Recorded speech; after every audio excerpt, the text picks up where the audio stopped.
told her that every time we come, we're endangering people because they're hunking, and it's so frustrating. She took care of it right away. I knew she would.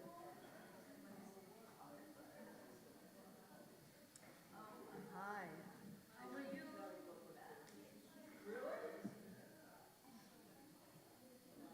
I'll get out of your way in a minute.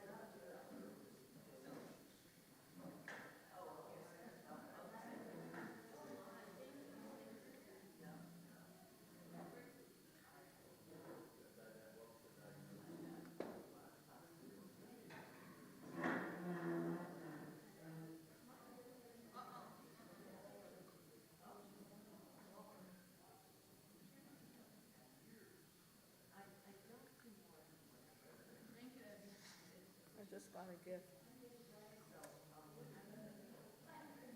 How are you? You look, you look wonderful. Sweater girl. Wonderful. Busy. Busy but wonderful. The big challenge with a vegan. I know. I had them for lunch. I have to eat them.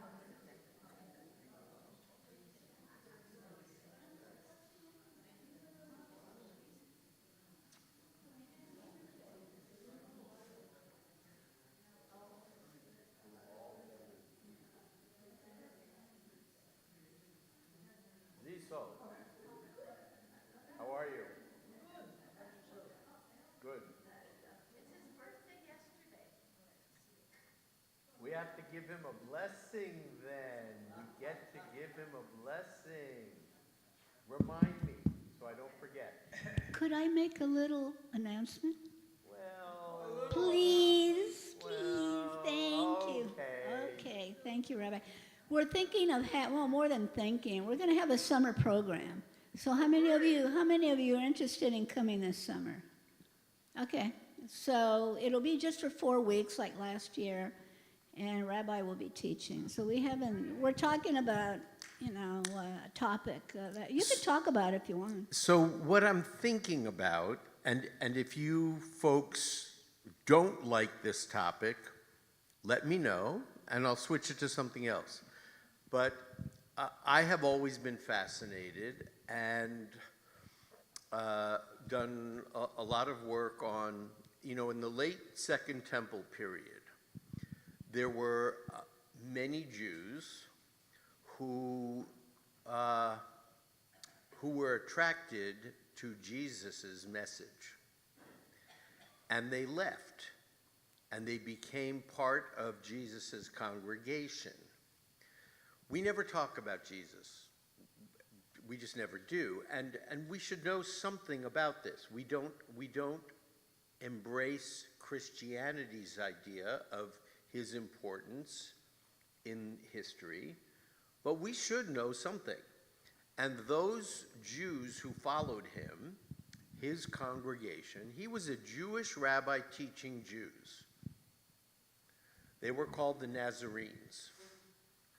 And they followed him, and ultimately they were rejected by traditional Judaism, and they were rejected by Christianity.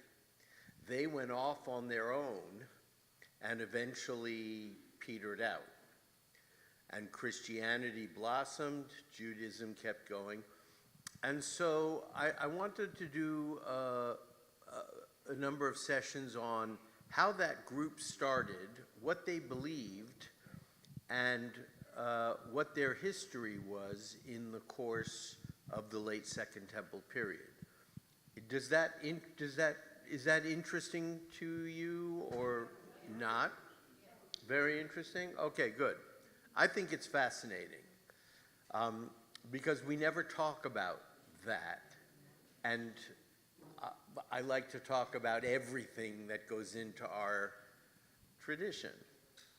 Okay, so that's my thought. We'll do 4 weeks on the genesis and evolution of the Nazarenes and how early Christianity then branched off by itself and Judaism kept going on its path, and they were left looking for a home. You know, when we talk, we have in our prayers the Nochrim, the heretics, and the Minim, the heretics. And the rabbis were pretty much talking about the Nazarenes, because the Nazarenes thought they were Jewish. They felt they were Jewish, and they wanted to be involved in going to services and doing things with traditional Jews. And traditional Jews said, no, we don't want you here. Get out of here. So, for instance, in our Shemona Esrei, the 18 benedictions, they're really 19, because there was a prayer that was added, Birkat Haminim, the prayer against the heretics. Who were the heretics? They were the Nazarenes who were trying to come to services. Anyway, we have a lot to talk about.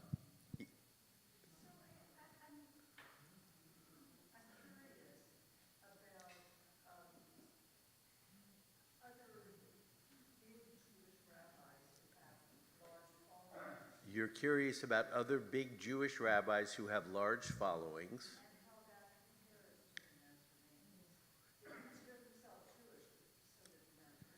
So I'm not sure when you say who are these rabbis who have big... Over the course of history? Who they were very Orthodox groups, then they are definitely considered Jews. But how about the Nazarenes not? Well, never mind. We'll do this as summer. Yeah. Okay. So that's my thought for the summer. It's a subject I really enjoy teaching, and it's a subject you never hear about from anybody anywhere else. Okay. Just a very quick update I want to give you. So I have a meeting tomorrow morning with the department chair for Los Angeles Valley College. It's already set. I start teaching in the fall. I'm not sure what I'm teaching yet. It's either going to be Hebrew 1 or Jewish history. We'll see which year of the cycle I'm going to start in the fall. I'm teaching, what I will be teaching is something that's called asynchronous teaching, which means, and it's what all colleges and universities are going to now because they save a ton of money.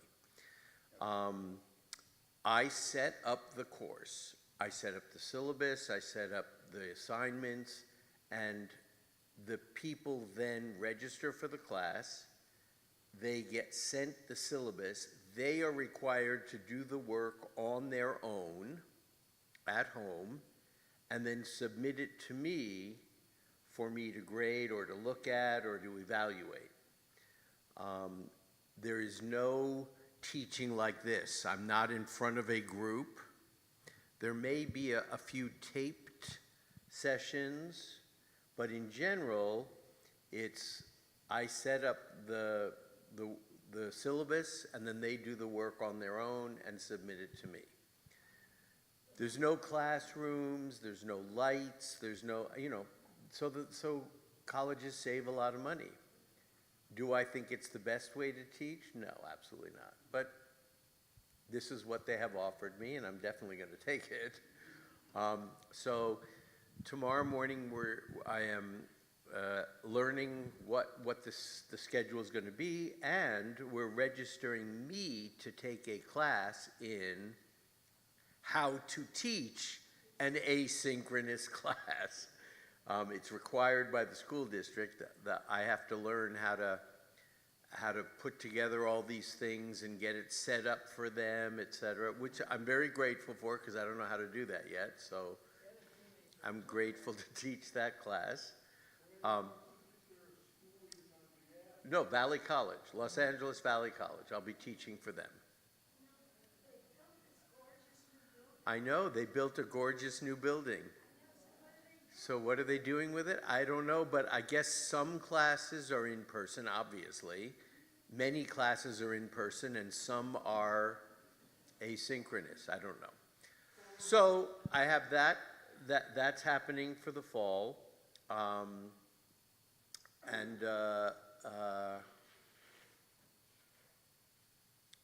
what else did I? Oh, so this Thursday I take my very last class for my doctorate. Yeah, I've been taking this last course, and it ends on Thursday. It's really interesting. It was called The Wandering Jew, and it's diaspora communities of Jews, but not quite like this. I mean, mostly in Russia and Poland, and so I will finish that class on Thursday. I'll write my final paper, and I expect to have everything, all the coursework absolutely finished, out of the way, done by June, maybe a little earlier. And then I'm going to take the summer, June, July, August. I get 3 months to complete the comprehensive exams. And then in the fall, I'll be able to, assuming everything goes smoothly, be able to submit my dissertation proposal and start work on the dissertation. That's going to take a year. So, thank you. Cecil.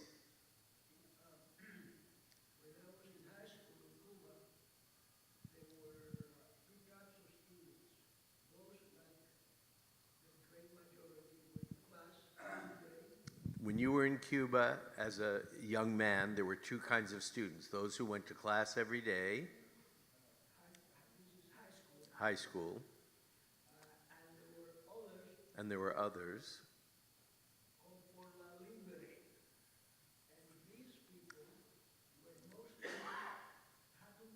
And these people had to work, so they couldn't go to school every day.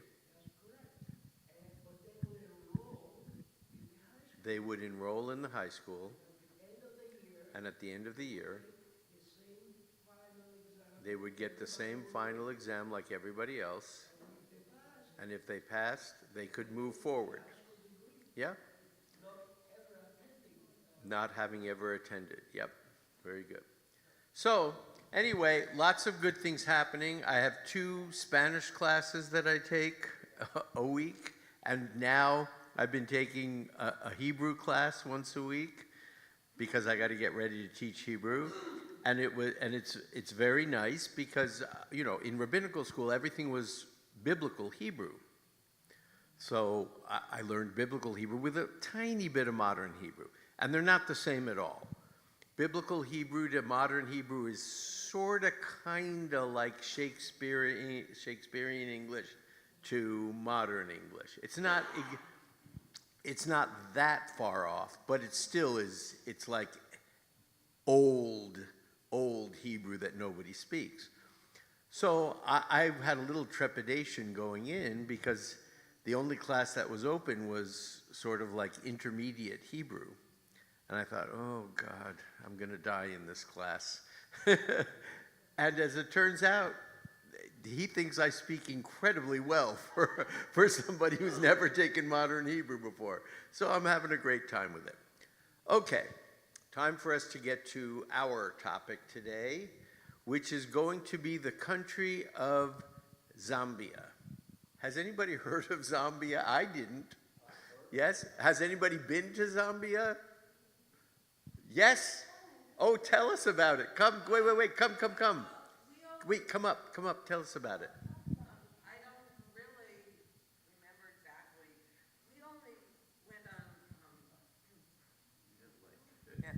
We only went on safari, so I really didn't see any. Anything you can tell us is better.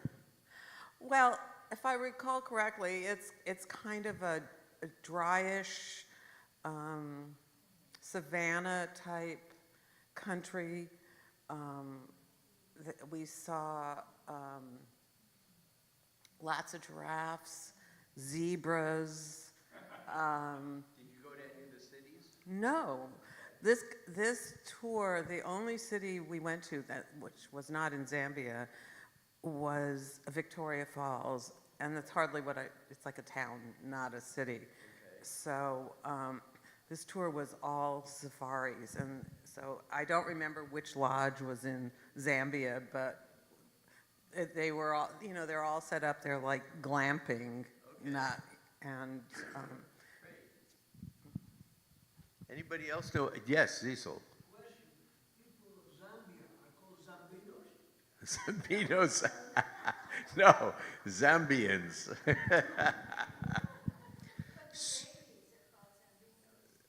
But the babies are called Zambinos. I like that. Yes, let's go with that. I think that's good. I think that's good. Okay, so Zambia is a country that was established in 1979. Before it was Zambia, it was part of a larger country in Africa called Rhodesia. It was the northern part of Rhodesia. And it split off and became Zambia, and the southern half split off and became Zimbabwe. You were in Zimbabwe? What was that like? Just like Zambia. Okay. Very good, very good.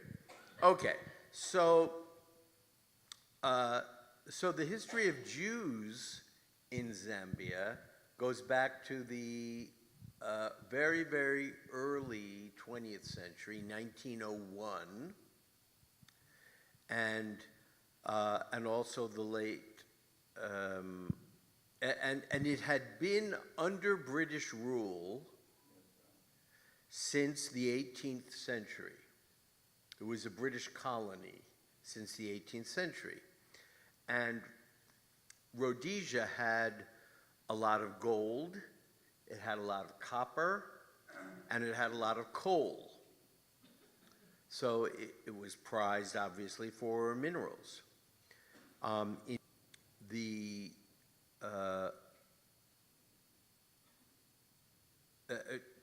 In 1965, Zimbabwe breaks away from Britain and Zambia becomes its own country. The first Jews who came to Zambia, Rhodesia at that time, they were into cattle production and copper mining. They lived in the city of Livingstone, which is the bottom left X, and then also a few lived in the capital called Lusaka, which is the top right X. And in 1905, there were 35 Jews living in Livingstone.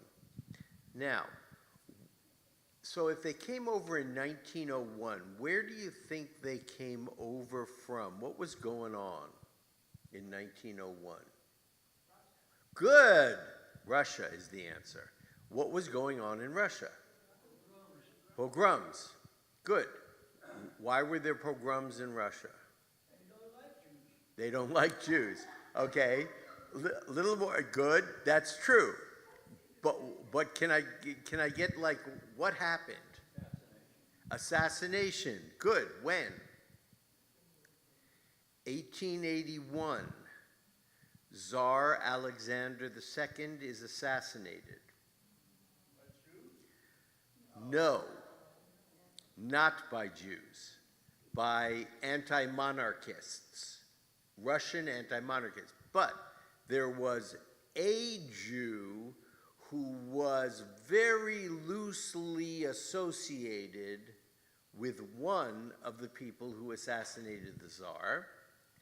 And so all Jews were blamed, even though he had absolutely nothing to do with it.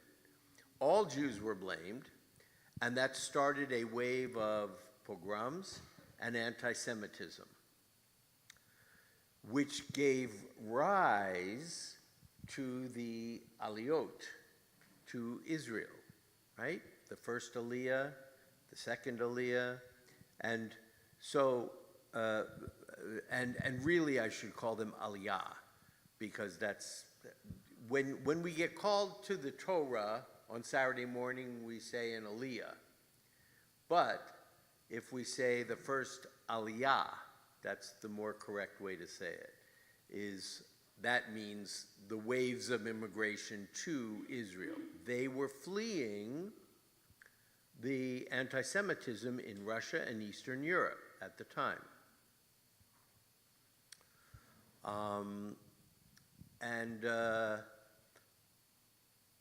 And so we had a number of Jews trying to go to Israel.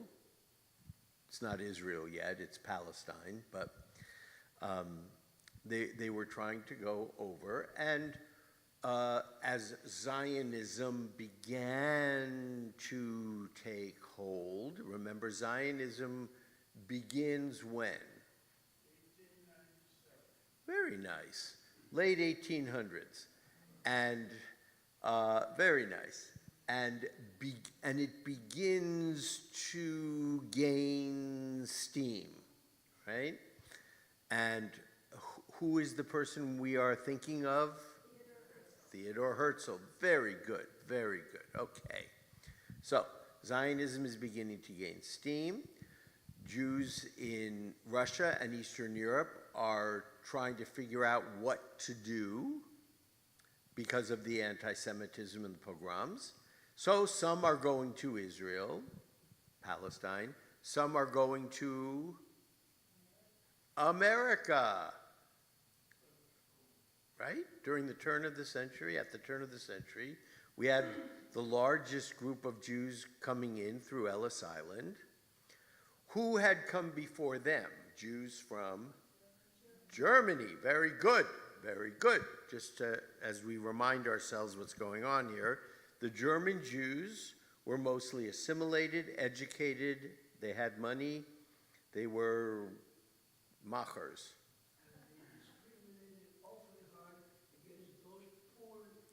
And they discriminated against the Eastern European Jews who were poor, they relied on folk ways, and they were uneducated. So many of them came into Ellis Island. They settled in the Lower East Side, and the German Jews were absolutely embarrassed. Oh my God, who are these like? They were hugely embarrassed. The German Jews had already begun a transition into banking, into finance, into all kinds of upper echelon businesses. The Eastern European Jews, they didn't know how to do much. They worked in the shmata business and et cetera. I mean, we all know a little bit about this. And the German Jews were they looked down upon them a lot. Okay. So, where did these Jews come from in 1901? They came mostly from Russia. And they were Jews who were traveling through southern Africa for economic opportunities. But you can imagine, 1901, they didn't speak English. And Zambia, northern Rhodesia, was a British colony. So you have this group of immigrants who come in, they can't speak English, and you have the white English British class looking down on them, right? And so they didn't give them any job opportunities in mining. So remember what we had just spoken about. There was gold, there was coal, there was copper. Those were the big industries, the mining industries. But they looked down upon these immigrants and they wouldn't give them opportunities in the mining business. So what did that force the Jews to do? They got involved in cattle business. So we talked about savannas, and there was a very good opportunity for the cattle industry, and Jews became involved. and they did well. They founded the Jewish community foundations. There were a couple of synagogues. Jews also moved from Livingstone to into the capital. So there were two large congregations and two large communities of Jews in both Livingstone and Lusang. And, if we think about it, so the Jews were unable to integrate into the big businesses, right? They were excluded from big business. So what did they do? They reinvented themselves in the cattle industry, and they became very successful. So what I want to point out to you is like historical examples as well. Brandeis University. Does anyone know how Brandeis was founded? So Brandeis became a university because Jews were excluded from major universities. And so the Jews got together and said, fine, we'll open our own university. And of course, it became one of the premier universities in the country. It's exactly what has been our fate throughout history. We're excluded, and we go off and we do something on our own, and we make it successful, and then everybody gets jealous of us for having made it successful, right? So that's how Brandeis University came about. We were excluded everywhere else. And we said, okay, fine. You're going to do that to us? We'll create our own university. Country clubs here the same way. Do you want to say something about that, Susie? No, I don't know anything about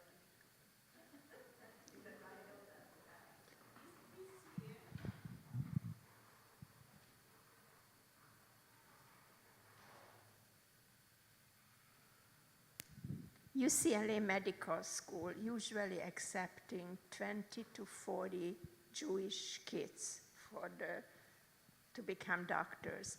This year, 2 was accepted only. So people were asking, these are university professors, did the Jews become more stupid or what's going on, unfortunately? This shouldn't really be surprising to us. Evie and I were talking about this on the way in. It's just, we're in a place now, unfortunately, that because of some decisions that the Netanyahu government has made, we are now more hated, and Israel is more hated than any time in my lifetime that I can remember. Perhaps you know of a different time, but certainly Jews are more hated and Israel is more hated around the world than ever before. It wouldn't be surprising to me that people are starting to... When my father wanted to go to med school, he wanted to be a doctor, and there were quotas at med school and they wouldn't accept him. And so he said, forget it, I'm going to go to business school then, and he got his PhD in business and did very well. But that was the reality of life then, and unfortunately, maybe there's some of that coming now. I'm sure organizations have shielded themselves from discrimination lawsuits and things like that. Oh, well, these were the only 2 who are qualified, or these were more qualified, I don't know. But it doesn't surprise me that there would be that kind of a situation. So when the Jews were coming over from Russia in 1901, there was anti-Semitism. They were looked down upon. They couldn't speak English. They couldn't get trading licenses. People wouldn't extend them the licenses they need to do business. Joette? Were these Jews coming, I know there were a lot of Jews who went to South Africa. So were these Jews in South Africa first, or they came directly So were these Jews in South Africa first, or did they come right to Zambia? There were large numbers of Jews who were all through southern Africa looking for economic opportunity. Some of them made their way to northern Rhodesia. These Jews became more or less active in Zionist movements. They were Ashkenazi, and in 1901 they were almost exclusively men. That's a problem, because if you have an absence of women and children, how do you do a Seder? How do you do Shabbat, a traditional Shabbat? Because those are all centered around the family. And these were all single men. In 1910, the Livingstone Hebrew Congregation was established. It was a community for Jews, and they were looking to build a synagogue. In 1910, there was the first Jewish wedding. And by 1921, there were 110 Jews. Okay, it's moving forward. 1921, 110 Jews. No, you had women coming then, and so things were a lot better, and the Jewish community could grow a little bit. You know, it was the same thing with remember the Essenes in the Second Temple period. The Essenes were one of the groups of Jews during the Second Temple periods, the Pharisees, the Sadducees, the Zealots, and the Essenes. The Essenes were almost exclusively men. They moved out into the Judean desert. They were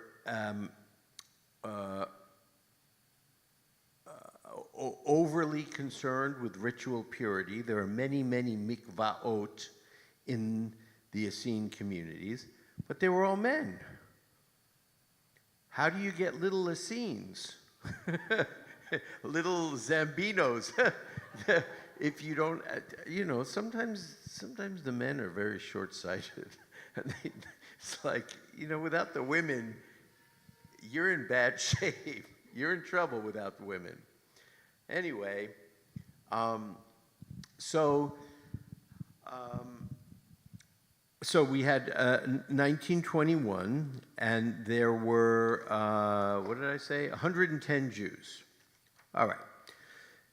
1938 to 1939, there are 300 German Austrian Jews, also a few from Latvia and Lithuania, who came fleeing the Nazis. Now remember, the country is still Rhodesia right now. It's not Zambia. Zambia hasn't broken off yet. Andrew, I'm teaching. I can't talk.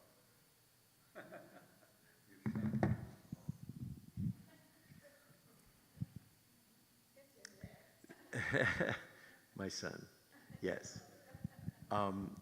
They know.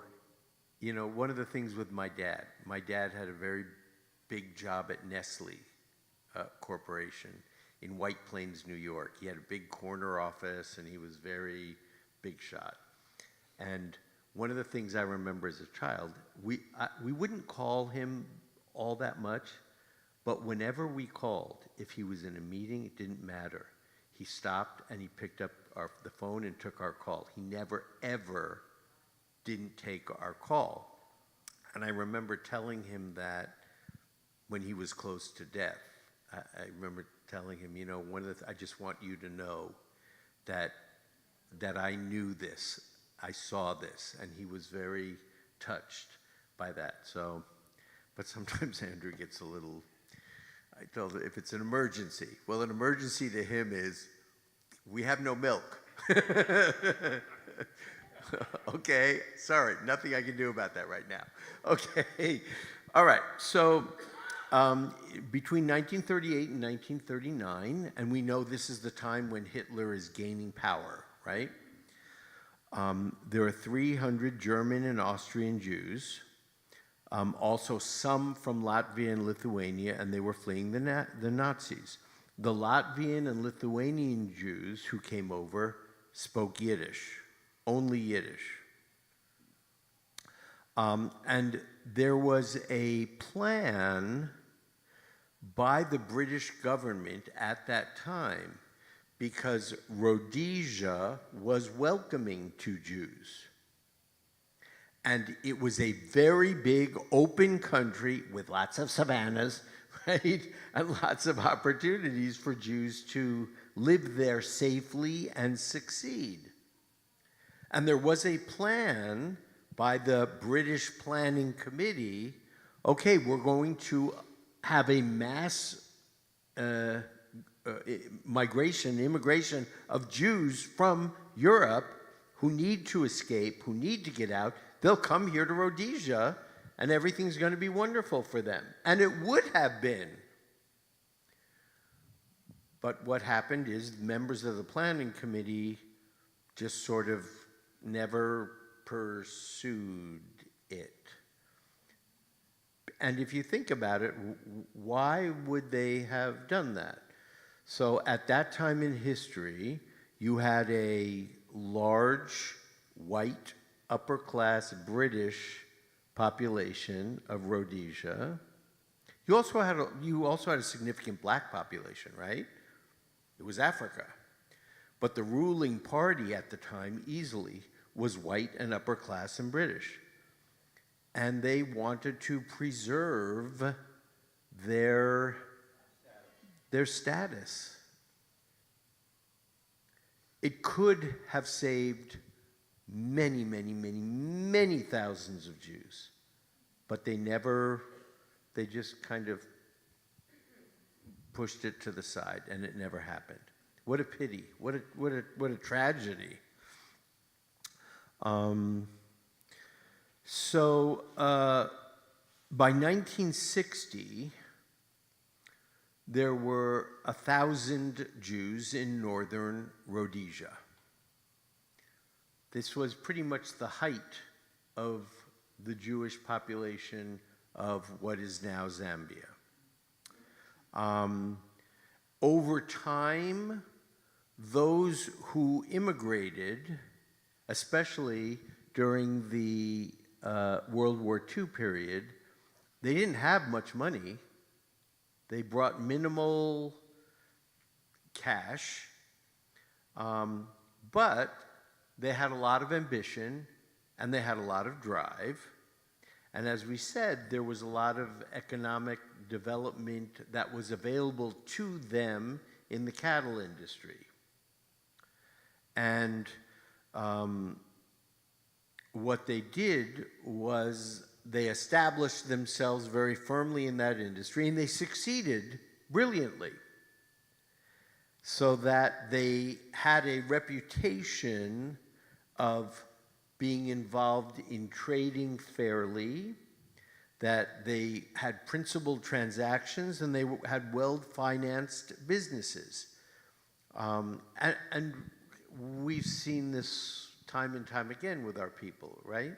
That we get thrown into a bad situation economically, and if we are given any resources whatsoever, we make good with those resources and pull ourselves up by our bootstraps, and we do well. Because they had skill and ambition, yes. So by the 1950s, the Jewish communities were diversifying businesses. They were involved now in ranching, and they were involved in storefronts. They were involved in newspapers, and they had integrated themselves into mining where they had been excluded years earlier. So they were doing very well for themselves.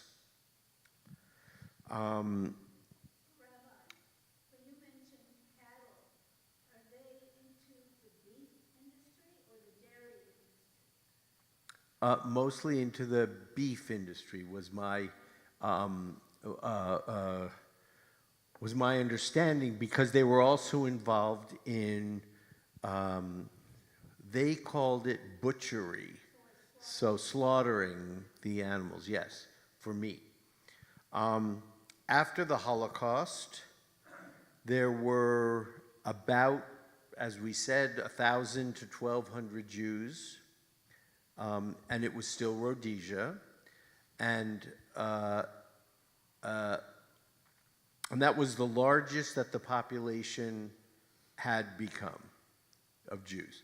In the 1950s, the most of the Jewish communities and population moved to Lusaka, which was the capital, which is the capital. That's the far right X. In the 1960s, many Jews left.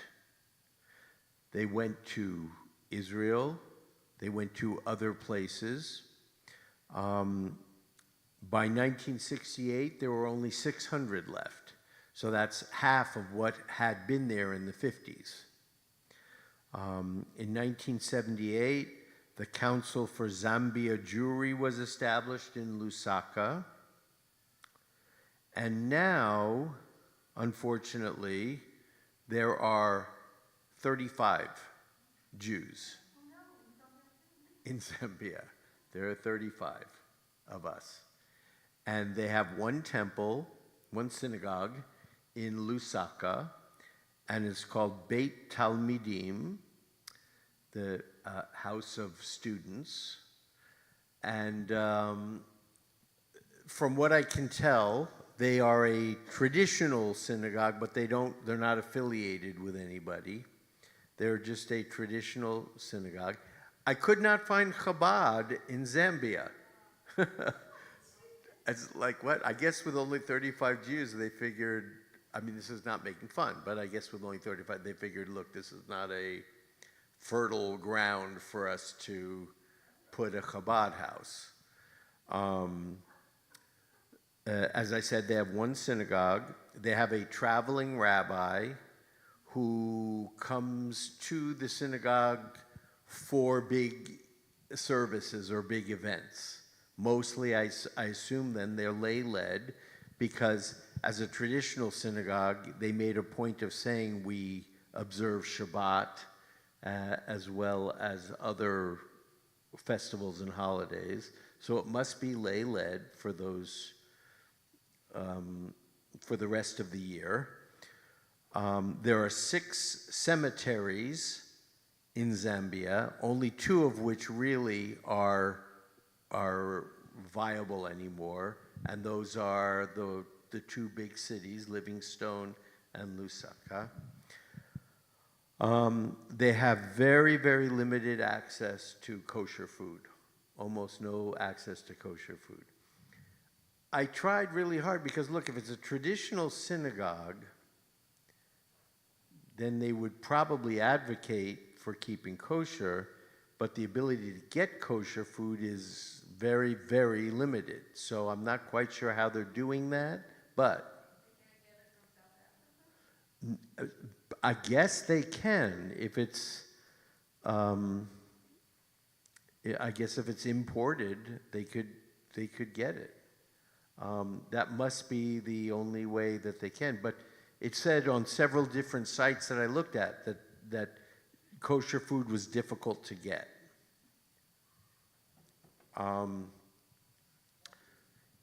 So they established relations with Israel in 1966.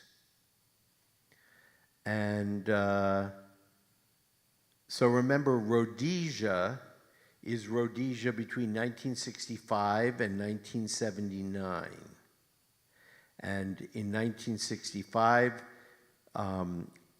southern Rhodesia breaks off and becomes Zimbabwe. Northern Rhodesia breaks off and becomes Zambia. They established relations first in 1966, and then those relations were severed by African nations, by Zambia, in 1973. What's going on in 1973? Yom Kippur War, which 25 nations in Africa were against. They were against what they felt was Israeli occupation of Arab territories. And so they cut off all diplomatic relations with Israel. 25 African nations cut off diplomatic relations with Israel in 1973. They restored them from Zambia in 1991. And in 2015, we have there were 19, sorry, yes, in 2015, Zambia put its first embassy in Tel Aviv. 2015. So now, obviously, diplomatic relations have been restored, and Zambia is on good terms with Israel.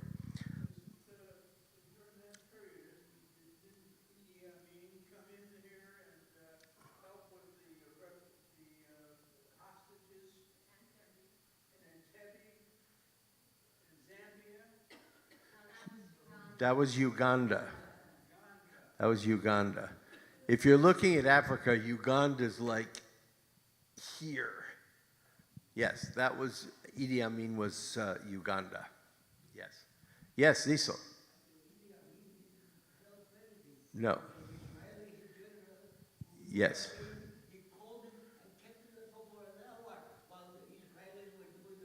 Yes. Did you have a question earlier?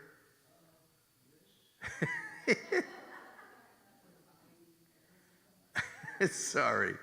Okay, okay, yes.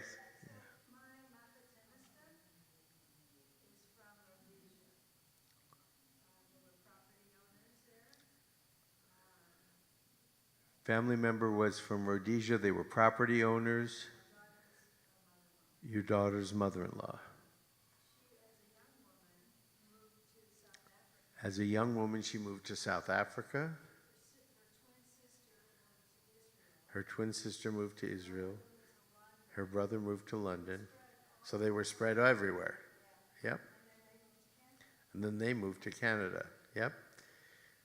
Yeah, we really go all over the place. Cecil, you remember? Yes.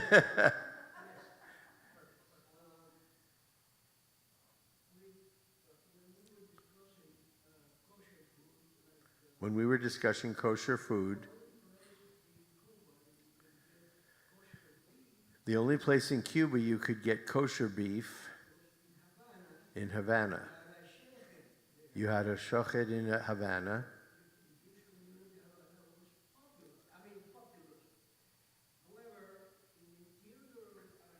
In the interior of the island, where you lived,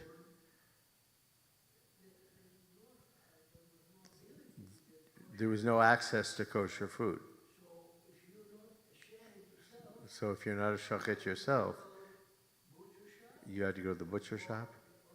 You bought unkosher beef.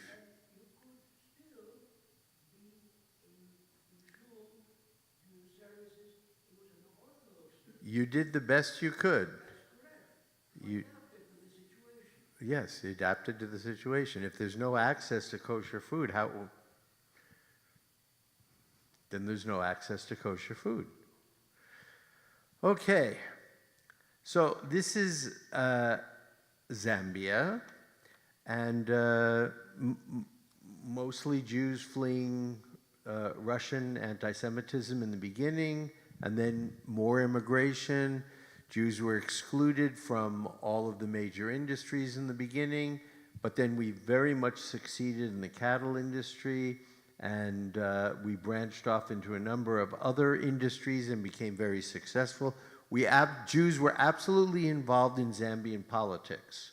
There were several very notable figures over the course of time, governors, etc., who were involved in the political life in Zambia and who succeeded very well. And unfortunately now, in the 1950s, it reached its height of about 1,200 Jews, and now 35.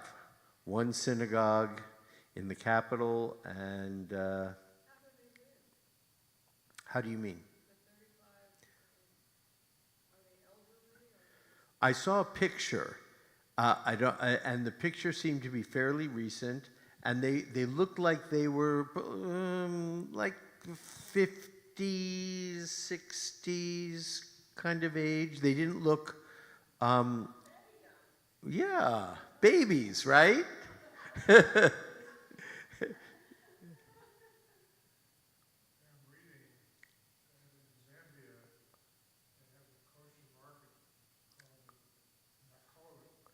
They have a kosher market called what? Macholet. At the Zambian Chabad Jewish Center. There is Chabad. And once a month they get their kosher food from South Africa. So good. Thank you very much. I was looking all over. I didn't see that. So good for you. Thank you very much. Excellent, excellent, excellent. Okay, everyone, have a beautiful week, and I'll see you next week.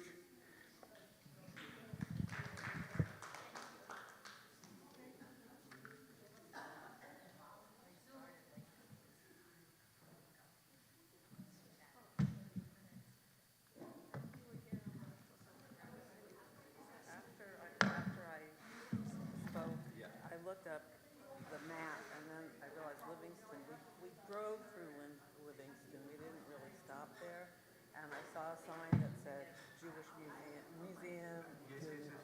So there, I guess they turned the synagogue there into a museum, but there are no Jews in Livingston. Thank you. I don't know if you remember Rochelle Greener. She used to come. If I saw her face. I know, I was going to ask her to send a picture. I don't think she can. But what she asked is, and she's always online because she doesn't go out anymore, is it possible to audit LVCC's class and how much would it cost? And wish Rabbi good luck for me. Oh, okay. I will ask tomorrow about auditing classes. Yeah, I think she assumes that you're going to be teaching, and it's not the way you describe it. You're not going to, like. I'll ask, Okay. but yes, you're right. I'm not teaching. So, right. I'd like to do because I get feedback and I do. Absolutely. But it is what it is. It's a job. And it's a little feather in my cap, and I will definitely take it. Oh, feathers are good. Yes.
she has to do the same thing you do, work and raise a family. Huh? That seeing you is worth it, I'm sure. Yeah. Shall I begin? Are we good to begin? Do, do, do.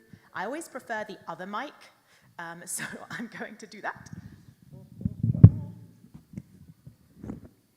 Hello, everyone.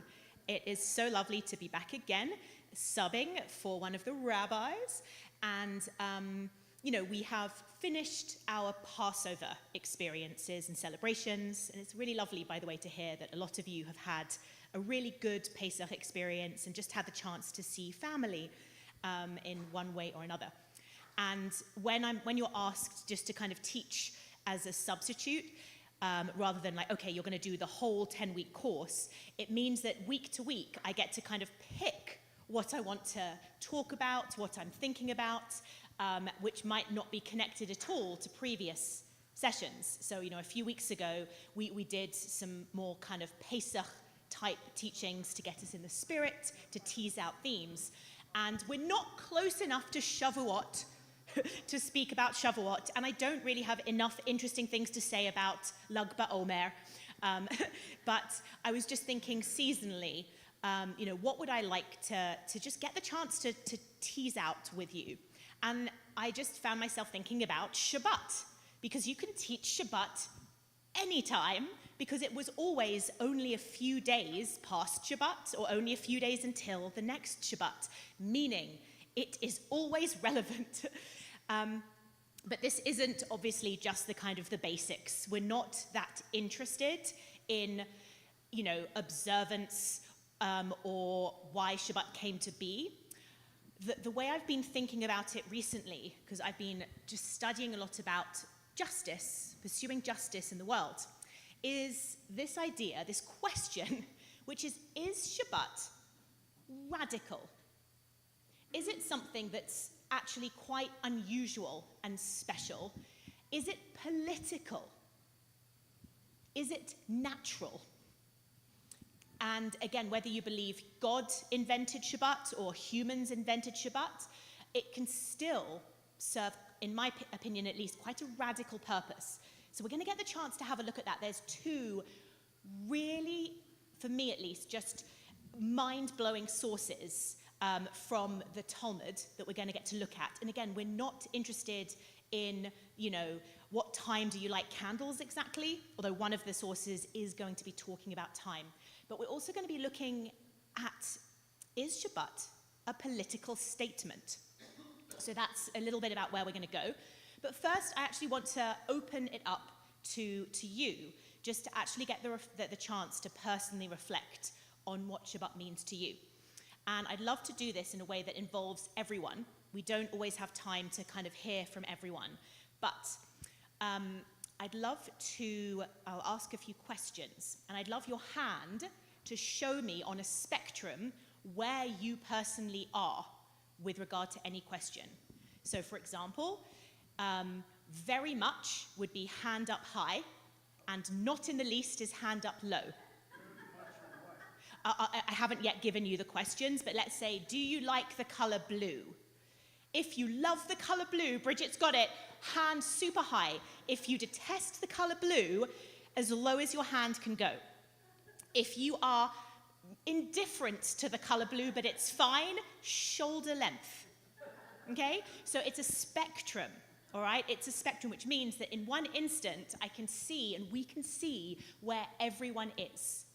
So for example, the first spectrum question is, and I'll say a statement, and again, if you very much agree, hand up high. If you're absolutely against what I'm going to say, as low as possible, you can touch the floor, do some stretches, touch your toes, and, hand just by the shoulder or on the shoulder, whatever feels comfortable for your body.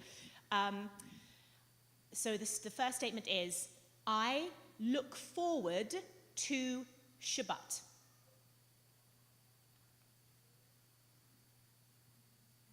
Interesting. And again, there is no judgment. This is personal. And depending on year to year and where you are in your life, there might be moments when you found Shabbat incredibly wonderful or incredibly stressful. We definitely got a bunch of people who were like, I'm really in favor of Shabbat. Other people who were like, kind of. And a few people who either just didn't understand, or their shoulder hurt them, or they were like, I don't like Shabbat. So that's fine. That's totally fine. How about I have a personal Shabbat practice? So as in, I'm actively doing things to celebrate Shabbat, not just an emotional, I look forward to it, but, and again, whether that is lighting candles, or I go for a walk, or I come to shul, or I say a different prayer, or I do something different. Do you just personally have some kind of personal, or even, again, so this is like a bunch, actually, a bunch, versus like not in the least, and then some, yeah, a few things. That's awesome. And again, this is no judgment. This is just a where you are in the moment. The next question. I feel intimidated by Shabbat.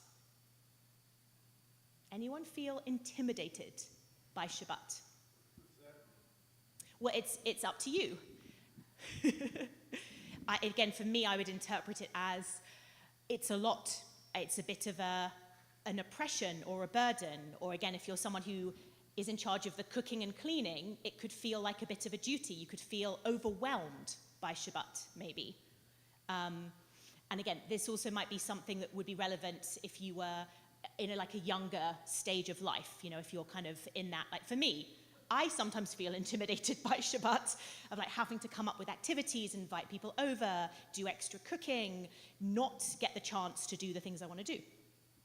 So anyone just feel a little bit negatively towards Shabbat? It's sometimes something that isn't welcome. And again, like there is no judgment. This is just where you're at right now. And by the way, this is a selective people. If you're in MID, you've automatically opted in to Judaism, and you tend to already be a regular member of a synagogue and of a culture, and because you come weekly, you have inbuilt community and friends as well, which means that Shabbat automatically kind of becomes a positive place, because then you get to see each other again, because it gets bolstered, because Shabbat is definitely a communal activity. But yeah, Bridget, if you just want to respond, I know. Yeah, I used a few different words just because people weren't intimidated by Shabbat. So I think I changed it to you feel oppressed or overwhelmed by Shabbat. So you can feel a little bit sometimes overwhelmed by it. And again, especially if when you were born and raised, an observant Shabbat wasn't your practice, it can be very overwhelming if you think about all of the restrictions, and the positive mitzvot, the commandments that we're told to suddenly do. If you were told, take Tuesday off. Again, imagine you're all still full-time workers. Take Tuesday off. And someone else will look after your family, someone else will clean and cook for you. What would your Tuesday look like? Would it look like Shabbat? Interesting. Or would it look like something different, as opposed to Shabbat, because maybe your Shabbat is you're going to shul, maybe you're wearing nice clothes, maybe you're actually interacting more with people. Maybe and again, it's different for everyone, but we're wondering if there's a difference between Shabbat versus rest. If your Tuesday would look like, actually, I would watch a movie, but that's something you don't do on Shabbat. Sorry, this is flickering a bit. That would also have a difference. But yeah, just gauging again people's level of love. That's going to be my final thing. Statement is, I love Shabbat. That's, I very much love Shabbat. That is, I like Shabbat. And this is, I don't like Shabbat. A lot of mids, a couple of woo, a couple of people like not as much, A lot of us love to be busy. That's I think we'll do one more little, which is, I feel like I have a busy life. Yes, raise your hand. So this is yes, very much so, somewhat busy, but manageable. I'm bored. I wish I could do more. That's great. So we're going to, and again, you can imagine the different responses that would happen if I was to ask 10-year-olds or, 16-year-old kids or students or people in their 40s or, again, a collection of retired individuals. Shabbat hits differently depending on where you are in your life and who you're with. So like I said, this is just here's where you might be now. And I guarantee if you look back in your lives, you felt differently about Shabbat when you were 12 and maybe forced to go for a bar or bat mitzvah experience. And again, that is me equating Shabbat to shul going as opposed to Shabbat as not going to work or school. Like there's a lot of aspects of Shabbat. But you're going to see where we're going to go with a couple of me thinking thoughts. First of all, in my title I've said, is Shabbat radical? And I just want to think about what radical means.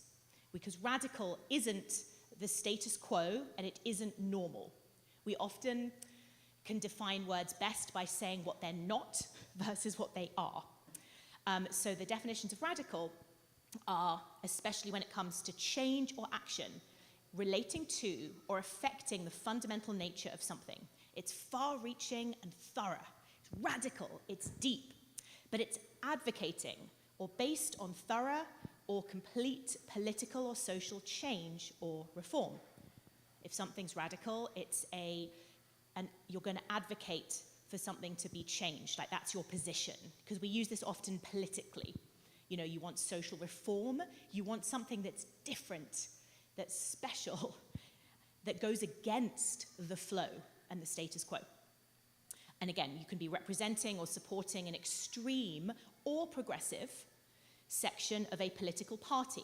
We use the word radical when we're trying to describe extreme left, but also extreme right. But that's the exact thing, it's extreme. So I think in some ways my question is Shabbat extreme?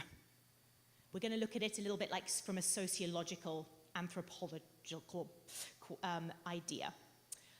And the other thought that I'm playing around with is Shabbat natural or supernatural? Because I think we're going to tease out what it could be. And just for those who don't know, I always use my wonderful Gal Gadot as Wonder Woman, who is a very supernatural being, played by a beautiful Israeli mother of 3. So she is my aspiration. But yeah, I want to also throw into the mix the idea that Shabbat, and this is by Orthodox individuals, is considered supernatural or supranatural, an act of creation rather than a purely natural phenomenon, as it breaks the natural cycle of constant work and creation. It's a weekly covenantal stop, i.e. it's a promise. It's us choosing. It's us being conscious and resisting something. And we rest on the 7th day to imitate God's rest after creation. And again, it's conscious. We step out of the often unnatural grind of modern productivity. So what's interesting is rest natural? Is creation natural or not? And again, those are obviously binary oppositions, and we know that it's a little bit of both. But I want to hear some thoughts from people. What's the difference between supernatural and supranatural? I think one is like, oh yeah, sure. The question is, what's the difference between supernatural or supranatural? I do believe that super just means outside of nature, and then supranatural it's almost a synonym or a homonym. I can look it up on Google, but I think supranatural is next to nature, but just not normal still. It's a good question, and I should have looked it up more deeply, and maybe someone will Google it for me. Bridget. Okay, so I don't think it's unnatural to take a break. Shabbat is a lot more than just taking a break, but I mean, you can't work every day. Correct. It's definitely not natural to be at 100% all the time. And when we look at nature, therefore the natural world, we see so many examples of hibernation, of plants blossoming, shedding their leaves, resting, almost dying, and then returning. And we think also it must be therefore human nature, that we need to rest. We have sleep every day that is a very natural, normal state. We wouldn't say, oh, when you're sleeping, you're shutting out the world, you're being weird. We're meant to. I think what is unnatural, though, is the idea of 7 days, right? That it's a human-made creation to say, let's cut it at 7 days. Because other cycles, and of course the universe and our world is cyclical, we get that from nature. So a month is, well, that's the moon moving around. A year, that's the sun, us orbiting the sun and returning. And even a day, that's us facing the sun, turning away from the sun. So 24 hours is a natural expression of time. But Shabbat isn't natural in that sense. That was a creation, and that was therefore something that was possibly a radical change. The idea that rest and rejuvenation and ceasing, that state of being, that is also natural. But Shabbat is something beyond that. And again, I've kind of said this already, but this is another turn of phrase. Non-physical. Shabbat could be considered non-physical. And again, we talked about this. It transcends cycles. There's no moon or sun giving us a natural idea of 7. It breaks nature. Shabbat is a refusal to exert control over the physical world. And we refrain from the 39 categories of malachot. That's our Jewish list of work that the Talmud identified as, let's not do these things in order to make Shabbat. That's quite unnatural, and that's where, if you're coming from a traditional observant background, you would feel a very big tangible difference in your day of Shabbat versus your day of Tuesday when you were taking a break, because you might be abstaining and refraining from sewing, showering, cooking, etc., like very basic tasks. Suddenly you're not doing them, and that can feel very unnatural. And again, we're going to look at this with Jewish words of wisdom. But we have the idea of, it's a day of being rather than a day of doing. And we're going to get to see that from a very smart rabbi in the fact that that's something that human beings don't allow themselves the opportunities to feel enough. Nadia.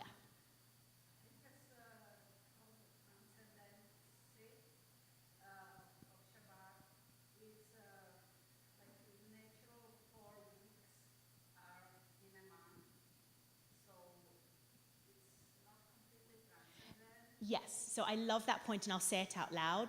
Nadia points out that 7 divides into 28, and the moon cycle is like 28 days-ish on a good month. And if you're looking to divide your month equally, you could very easily come up with 7 as your let's then repeat, and 4 is a nice healthy number. So it's not completely random.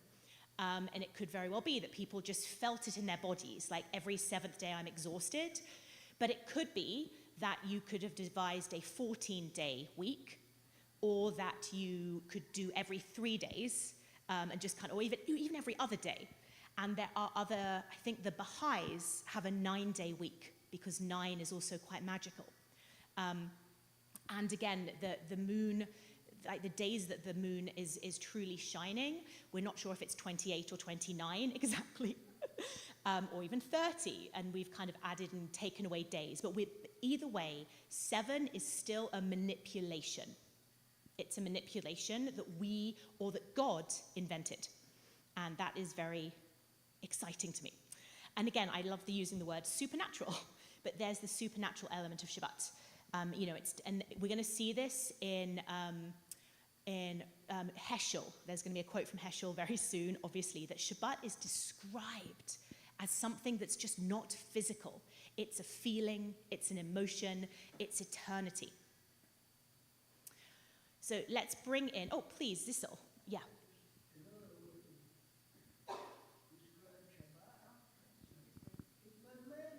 It's man-made. Yeah.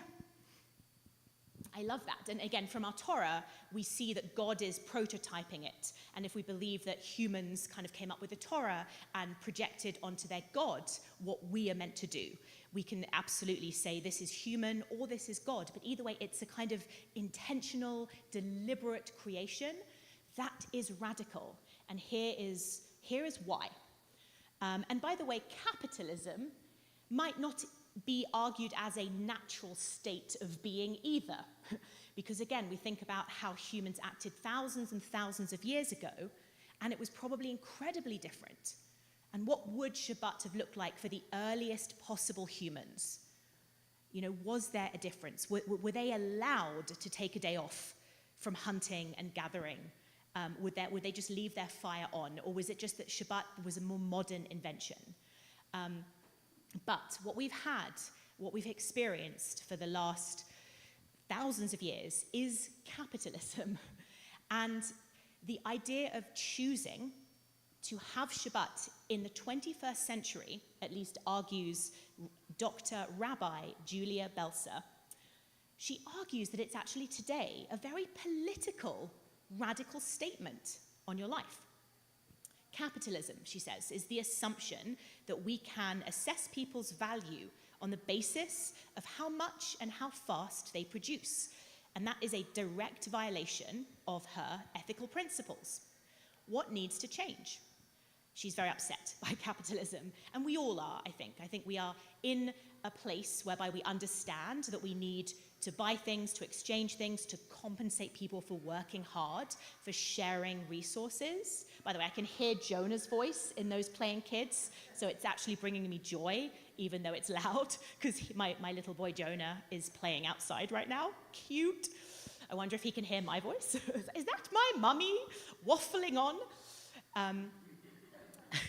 But yes, I think a lot of us feel, even if it's unconscious, a tension that in the capitalist model, we are judged by our production, by how much we make and how valuable we are, rather than that we're spiritual beings and we get to enjoy and we're valued just for our ability to joke or smile, etc., or host people. And this is a very hard problem to even come up with, says Julia. I'll call her Julia. And she says, you know, we're part and parcel of the system. And many of us have felt that system run over our own fleshy lives because we're kind of stuck, you know? The reality is that if you say, I don't want to work, I want to just be, I want to think, I want to be in nature, I want to love, but if you want a roof over your head, if you want to buy clothes, if you want to eat food, you know, if you want to travel, you have to make money. So then you either steal the money, which is less ethical, or you participate in a system that exchanges labor for money and compensation. So it's one of those things that we're kind of trapped in, we participate in, but in some ways it's become the norm. And what we get to do is have something like Shabbat, which is a vehicle for a revolutionary act. And this is what Julia pointed out, which kind of blew my mind. She says, I think the smallest step that I know that might allow us to produce a different type of culture is to think about what does it mean to claim rest as a revolutionary act, not a personal act. And yes, we've seen Shabbat as a place where we can find a little bit of peace and respite and healing and community and good food. But the thought of a whole bunch of people going on strike is actually very political, because in some ways, Shabbat is going on strike, right? You're saying, nope, I'm not going to produce things today. I'm not going to buy things. I'm not going to participate in the economy. Now, of course, you kind of do because you shop extra on Friday, so you won't starve on Saturday. But, you know, it's I'm not going to go to work, I'm not going to make deals, I'm going to refrain from all of it. And again, I think this is appealing to me to teach right now, because in the past few months, we've talked about mental well-being. We've talked about rest and sleep, and you know, those kind of exercising of our bodies and minds as restorative and as vital. You know, and here we're looking at it systematically. But just the thought of Shabbat as a revolutionary act, it's giving us this principle of you don't control us. And again, in some ways, this is relevant to Pesach, because Pesach is that story from slavery to freedom. And what freedom is the ability to say, I'm going to stop working now. Like, it's very basic. So again, framing Shabbat like this is really spicy, and it's radical. And again, we're going to look at the Torah in a second as well. But that's actually what the Torah wants. I often ask, is the Torah a communist text? Is it a capitalist? Is it socialist? Is it about creating a welfare state? And very much so. I don't think it's communist, but I don't think it's as capitalist as we have kind of just become as a people. And again, I'm not saying capitalism, like I said, is inherently bad. I think it's what it is, it's necessary. And I'm not saying viva la revolution, but it's kind of wild for us to participate in Shabbat as a revolutionary act. Thoughts about this before we get into some ancient texts? Zissel.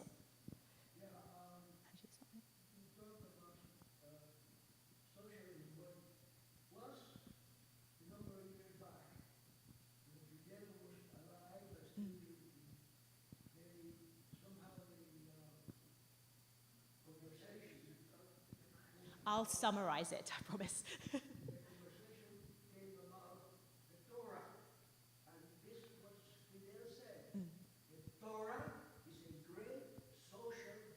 Yeah. Fidel Castro said the Torah was a great socialist document, and I think probably a socialist society is very close to where the Torah is trying to create the world. And that's because there is care for society. There is communal collective well-being. There's the idea of taxation. There's the idea of tithing, of giving to the poor, of helping the widow, the orphan, the stranger, the vulnerable. There is also a suspicion of power and wealth, and the idea that power and wealth corrupts, the idea that the priests should never be super wealthy. And the early Torah is definitely anti-king, i.e. anti-monarch in its sentiment. And then later on, there's the idea of, well, I guess the people want a king, but God says, I don't really want there to be a king. But the people beg, and then Shmuel, the prophet Samuel, anoints Saul, and then David, and then Solomon, and then it all goes awry, and the kings are corrupted for the rest of time, and we lose the kingship. Because when you do big, centralized power, you amass too much wealth, you amass women, you become corrupt, and then the wealth doesn't trickle back down. So the Torah has many sentences that really talk about the elements of gratitude, of sharing, of giving, and that you don't need that much, because also God has got you. Have faith, like God will provide for you. You have to show up and do your part, but when you get too obsessed with the physical stuff, you actually get greedy and you think it's all about you, and your own sense of self becomes much more important than the idea of sublimation to God, or being part of a collective. So this is a text that we're probably familiar with. It's the first time, it's Shemot, it's Exodus, that actually tells us to keep Shabbat. It's Zachor et Yom HaShabbat L'Kodsho. You can hear it, it's from the Kiddush. Sheshet Yomim Tavo Va'asita Komalatecha Vayom HaShvi Shavat L'Adonai Elohecha Lo Ta'aseh Komalacha Ata Uvincha Uvitecha Avtecha V'mata Uvehemtecha V'gercha Asher Bisharecha. You can hear that's the Kiddush on Shabbat. And in Deuteronomy, we restate Shabbat, and this time instead of Zachor, it's Shamor, guard the Shabbat. But fascinatingly enough, this is the place where it's talking about, I think, anti-capitalism. We're told, remember Shabbat, sanctify it, and it's very much preoccupied with work and the workers. 6 days may you work and perform all your labor. The seventh day is a Sabbath to God. You shall perform no labor, neither you, your son, your daughter, your manservant, your maidservant, your beast, nor the stranger who is in your cities, i.e. someone who isn't Jewish, i.e.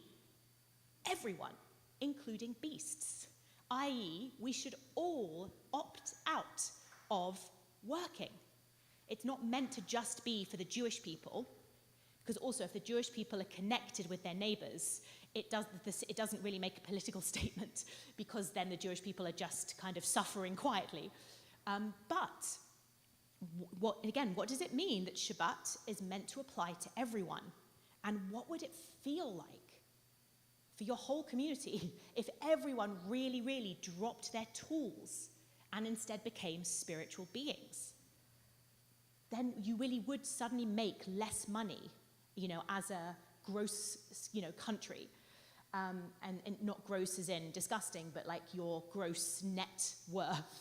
You'd stop producing things. You would take care of yourselves on Friday to make sure that you wouldn't be in need on Saturday. But what would that actually feel like? Quick question, because then we've got a very spicy piece of Talmud. Oh, and I love me a bit of spicy Talmud. Gary. Different religious groups have different interpretation of what day is Shabbat. Yes. And what Shabbat means to them. Yeah. And even among Jewish people, it has different values. Beautiful, and that's very well said. And I'll reiterate what Gary said as well, which is different religious groups have come to understand Shabbat as being on a different day. And it was deliberate. The Christians moved Shabbat to Sunday, and then we all got best of both worlds because we took 2 days. Other groups also stipulate what could or couldn't be on their day of rest. So Christians, even though they are, a religious Christian would be encouraged to go to church and have a family lunch. They would also be very happy to do certain things like shop. Like, it isn't necessarily a abstain from commerce day.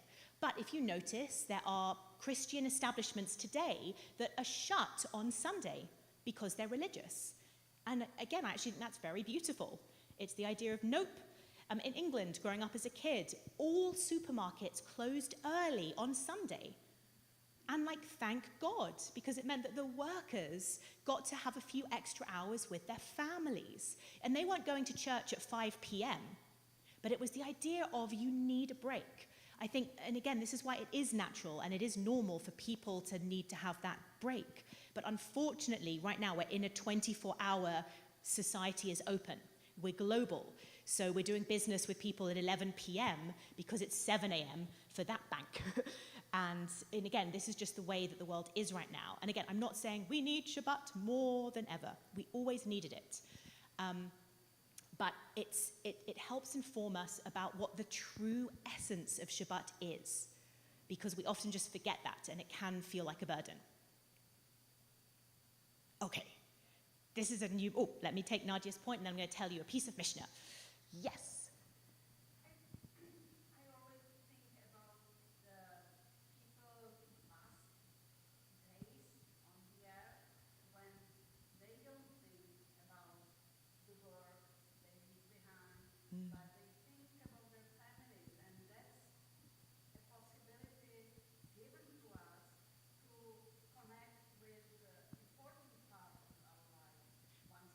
Yay, thank you, Nadia. I'll say that out loud.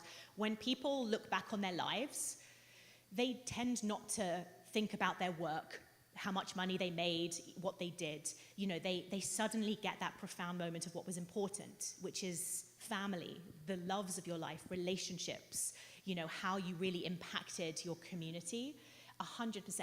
And again, that's why Shabbat is essential in some form or another. So again, as your rabbi, I am not going to say, I need you to say Kiddush. I need you to eat challah. I need you to say this prayer or that prayer and read from the Torah, have some Haftorah. I need everyone to do this. But what I do think we need emotionally and spiritually is that remembrance of what's really important. Because we've created this system, this kind of insane treadmill. And again, a lot of you are on the other end of you've had the chance to retire. And you can, I think this is why I love learning with you so much, because you're so wise, because you've worked out what it is that's truly important. It's at least some of us. I won't say all of us. That's a generalization. But the fact that you're coming to a Dat Ariel, that you're making up a minyan, that you're coming to a Shabbat or a festival or a Seder or to MID. That's you saying, like, this stuff, the connection, the learning, the spiritual stuff is more important, you know, than working. It's the giving, etc. So we get this.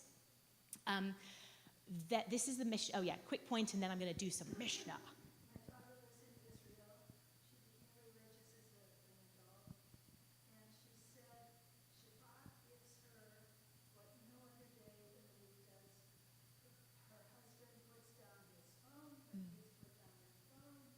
Otherwise, they're all connected to the outside world. And it's the most peaceful time that she has with her family. Beautiful. For an observant family in Israel, or really anywhere, but again, it's when you become religious, when part of your Shabbat celebration is to put down your phone and turn off the TV, what you truly get is presence. You get to be present with the person in the room rather than connected to a website or to people very far away or passively consuming media. So 100%, like, it's that actual moment to disconnect and be with the people in the room. And I think a lot of people do need that, again, not for a religious reason, not because it would break God's heart if you turned the phone on, or because it might be said to be against the malacha of some kind of creativity, of creating a spark, but because of how lonely a lot of us are and how we have forgotten to speak to people. So there is that absolute spiritual element. The next Mishnah is just something that is going to talk again about the essence of Shabbat and like what we're meant to feel ideally. And again, it's really mind-blowing because I've taught for many, many years and I didn't receive this until quite recently. So I just got really excited about it because like new Torah, you know. So I just wanted to get to bring it to you because maybe you also haven't heard it before. This is from the Mishnah from Shabbat, because we're talking about Shabbat. So we're going to go through some categories of when it's okay to turn off a light on Shabbat. Wow, because just wow, because, back to here before you read ahead, you might think that it was never okay to turn off a light. We're going to see, you know, our big hitting rabbis are going to say, actually, it was okay in the olden times to turn off a flame for Shabbat. Now, I'm not even sure, I don't think it's even the Shabbat candles that we're talking about, because those are meant to burn out. But this is just your bathroom light, your bedroom light. And ancient lights would literally be fires. So we're actually saying there are moments where the Mishnah allows you to turn off your fires during Shabbat, even though the Torah says you shall not start a fire or deliberately put one out. So the Mishnah is going to say you are allowed to break this law in the Torah for the following reasons. One who extinguishes the lamp on Shabbat. If they are afraid from Gentiles from whom they are hiding in their home, or due to thieves, or if one is afraid due to an evil spirit, if they are depressed and prefer sitting in the dark, or if they extinguish the flame due to a sick person who needs to sleep, their action is permissible.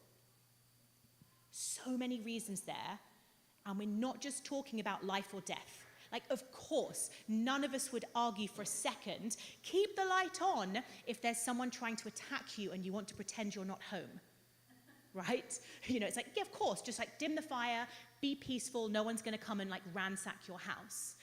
And again, someone who is really, really sick, you know, if they're having a seizure, a fit or something, and the only way to bring them healing is darkness, like we would understand that. But slipped into this Mishnah, there are other circumstances. What one surprises you the most?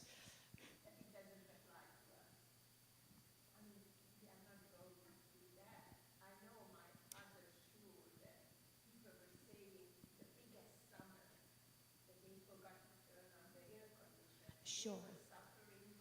Oh, beautiful. Yes, you can suffer if you don't turn on air conditioning. Yeah. Right. No, 100%.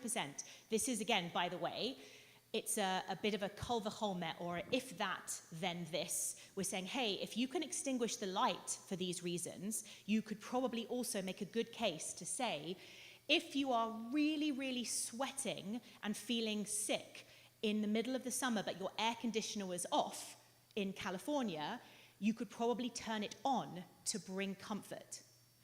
So 100%, and again, this is Mishnah, not every shul today would go by this statement, but, and again, we're going to go through the last bit of the statement in a second as well.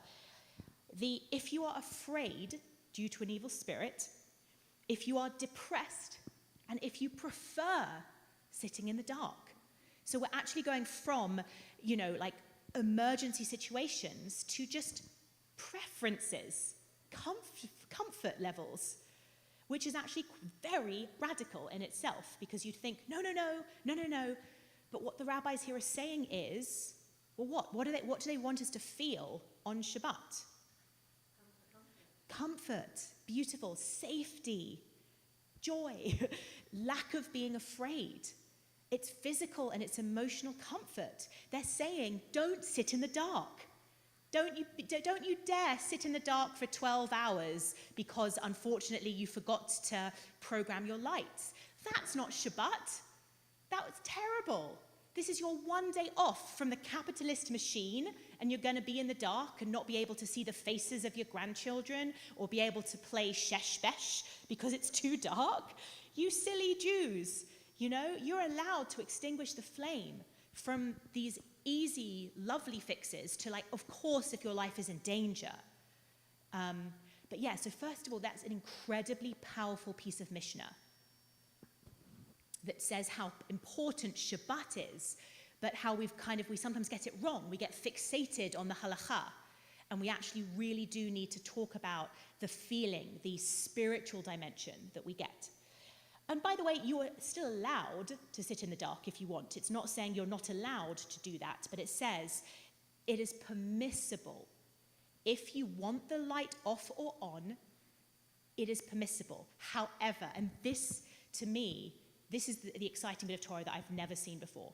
However, in the case where they extinguish the flame in order to spare the lamp, spare the oil, or spare the wick, that action is not allowed. In your own words, what is that saying? What attitude are you not meant to be feeling? Saving money. You're not allowed to be stingy. You're not allowed to be frugal on Shabbat. Don't turn off the light just so that you can save some electricity. Spend money on Shabbat. Feel joy, feel pleasure, feel safe, but don't do it from a place of fear and negativity that you don't have enough. Because what would you be feeling if you felt the luxury of, I have enough oil? Then you're feeling what? Right, don't be a miser. Don't be a miser on Shabbat. Shabbat is not about money. Because what you're actually doing is you are then having an obsession with cost and with money. And it's like, don't save money on Shabbat. Let it go. Because when you take money away, you're left with the feeling of abundance, actually. If you feel, I can afford that. When you're in that position of, I have enough, then and only then can you feel grateful for what you have. And then you can be, and you're not doing. Because, by the way, you're extinguishing a flame is doing something. It's saving money. But what an incredible reason. And it's not about God, except maybe it is. Because if you say, I believe I have enough, what you're saying is, I have faith that I will be provided for, that I know that I will make it work. I have faith that my community won't let me become impoverished. I have faith that my family will work hard next week. If I just taught this page, that would be enough for today. Like, this is, to me, so interesting and so radical. because in many ways it's very liberal and lenient in terms of Shabbat practice. Again, it also, I think it's where Rabbi Elliot Dorff could have, I don't know if he saw this, because I remember in the Teshuvah when Rabbi Elliot Dorff said driving is permitted on Shabbat, and he argued many reasons why it was important to drive on Shabbat. I would use this is a master proof text as to why you could and should drive on Shabbat. If you live in a place that's 110 degrees, your car will keep you safe and comfortable on Shabbat and allow you to be with family, to go to shul. And again, this is a conservative synagogue, and some of us might be more than conservative, or reform, or reconstructionist, or more secular, but just the principle is that Adat Ariel allows and permits everyone to drive. And no one looks down on you if you drive, and if you don't, we respect that because you don't have to. But it's that idea. Do things that enable you to get to that place of wholeness and gratitude. And just how lovely that it says, but don't walk because you're saving money on gas. You can walk if that brings you joy, but don't walk because you're scared of gas prices. Like, that's the equivalent. So just wow, wow, wow. There are a couple more things we're going to see if we have time to get to. We've kind of discussed that, therefore. We have to bring in Heschel because we all felt it and know it. But again, it's the idea that Shabbat is anti-capitalist. There is a realm of time, Shabbat, where the goal is not to have, but to be, not to own, but to give. Again, that feels so relevant to the Mishnah right there. Not to control, but to share. Not to subdue, but to be in accord. Life goes wrong when the control of space, the acquisition of things, of space, becomes our sole concern. The acquisition, that's again a very economical term, very capitalist. And again, this is poetry, this is beautiful, and this is where we're meant to be, where we're meant to get. And it's supernatural, It's outside and it's beyond and above, I think, the natural world. Any just responses to this or other thoughts? Bridget?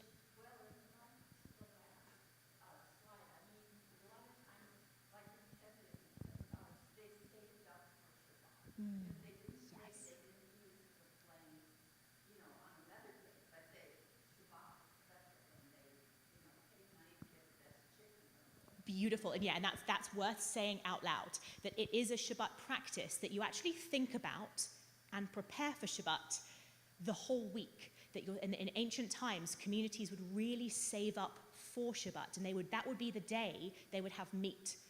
That's literally why chicken became known as meat, and fleischig. Chicken used to be parov. I think you all know this. It's like such a classic Jewish law. Chicken is in a different category in the Torah. Chickens don't lactate. Chickens are birds in the way that fish are still considered parov. But Jewish communities in medieval times did not have the means or the money to sacrifice and kill cows and sheep every week for the meat that they would get to enjoy on Shabbat, but it was quite easy to have chickens. So the Jewish communities would ask their rabbis, in order to elevate and celebrate on Shabbat, can we have our chickens? And the rabbi said, sure, but let's make them meat, so it's elevating the chicken in order to show that it's special, because they weren't eating chicken on a Tuesday. And again, that's why chickens now are seen as meat, and you shouldn't have chicken parmesan according to the strictures of law. And it's incredible that is literally where it came from. It's the spirit of Shabbat. And that's why we have 2 loaves of challah as well. And that's also the practice of wearing your best clothes on Shabbat, to make it fancy, to feel like a king or a queen. Shabbat has an element of feast. Shabbat has kiddush. Shabbat has wine, therefore, and 3 meals. The Suda Shlishit idea that you get that extra meal. And also, again, very much tied to Shabbat is oneg. You've heard that word, oneg means pleasure, delight. And we sing these poems, we add Kabbalat Shabbat. It's all to get us there. And I think what I'm saying is that's all in some ways very anti-capitalist, because we're spending money, we're not making money, we're not hoarding money. And yes, we're participating in society because we bought stuff. But again, that's understandable. That's us compensating the butcher and the baker and the candlestick maker. You have to go there, you have to go there. And again, we have to support each other. But it's, the idea is it's not to make money. We put all this money into Shabbat, not to capitalize our gains or increase what we have, but it's to enjoy it. It's to let it go. It's to say, like, I'm going to kill this chicken and I hope there'll be another one next week, and I'm going to be with my family. And that's radical. And I love thinking about Shabbat in that context. So that is a very powerful slide to me. Let's just see. I don't know if we need to go too deeply into the idea that we don't want to have too much Shabbat, because again, we can feel guilty. There can be so much pain and suffering in the world. And again, a lot of what we do, it's not inherently evil. Going to work is not an evil act. Quite often, most of our professions are really honorable, and they're helping the world. A doctor, yes, you're earning money, saving lives. Making products to help people's lives it's also not inherently evil or corrupt. And also a lot of people also give tzedakah. So I'm not saying that being capitalist is inherently evil either, but it's the attitude. And there's the kind of, how can we do Shabbat? How can we rest when our world feels like it's just so dangerously falling into disrepair? How dare we stop the good fight? How dare we do that? And that goes back to the idea of, we need it. We have to go back to the sacred. And that's Rabbi Samantha Frank. I love elevating female Jewish voices, as you know. So that's why I wanted to put that slide in there. I'm not going to there's another Mishnah. I promise I'll do it next week, because there's a really good Mishnah and it'll take some time. So I think I'll kind of wrap it up, just because it's 5 to 12. I'll give people the chance to break and transition to other things. But just thank you for learning that spicy Mishnah with me and helping me think through stuff. And there's time for any comments, because we've got just a couple of minutes to play with. My father-in-law came to the United States in the early 20s, I think. He had already received smicha from the Lomji Yeshiva. And when he came to the United States for the first 2 years that he was here, and he had to work, and he had to work on Shabbat, Yeah. he disqualified himself from being a rabbi because he had to work on Shabbat when he first came here. Fortunately, later in his life, he was able to go back to Jewish teaching and all, but most of his life he had a candy store or a bakery or something like that, and he was an ordained rabbi. Thank you, Joette. Did people hear that? Yes, I'll just kind of recap. Was that your father? So the father-in-law is an ordained rabbi, but was disqualified because he disqualified himself. Even more powerful, because at one point he had to work on Shabbat. And that, again, is a reality. And I've looked at a lot of immigration records, and again, from our own history, speaking to my own parents. My dad's parents, so my grandparents, were Orthodox Jews who would send my dad to shul. My grandpa Harry was a warden of his synagogue, but he had to keep his barbershop open on Shabbat, because and my grandma was a hairdresser. And she also kept her salon open on Shabbat, because that's when most people would be able to go and get their hair cut, because they were working during the week. So there were just some, they would lose too much business and then not be able to feed their boys. So that was just a necessity. That's a reality. And that was, again, a gift to the family to keep us all alive, so that future generations like me would have the gift of Shabbat. And that's just, again, a stark, real reality, especially for immigrant populations coming in with nothing, having to build a means for themselves. So again, the goal of that was actually spirituality and family time and being in a place of getting to enough. Because at some point you get there, and only then are you able to say, once I have achieved those goals, do I now have the luxury of Shabbat? So in some ways we could even argue Shabbat is a luxury, but it's also a necessity for those very reasons. But thank you so, so much. And again, just feel free to keep on the conversation amongst yourselves and just think about what Shabbat has done for you and how it affects society, and what would it really look like if the whole world truly celebrated Shabbat in a very non-judgmental way. Anyway, I'll be back next week at the 10 a.m. slot, so we can have this discussion and different ones too, because I'll be substituting. But until then, have a wonderful week and a very early Shabbat Shalom.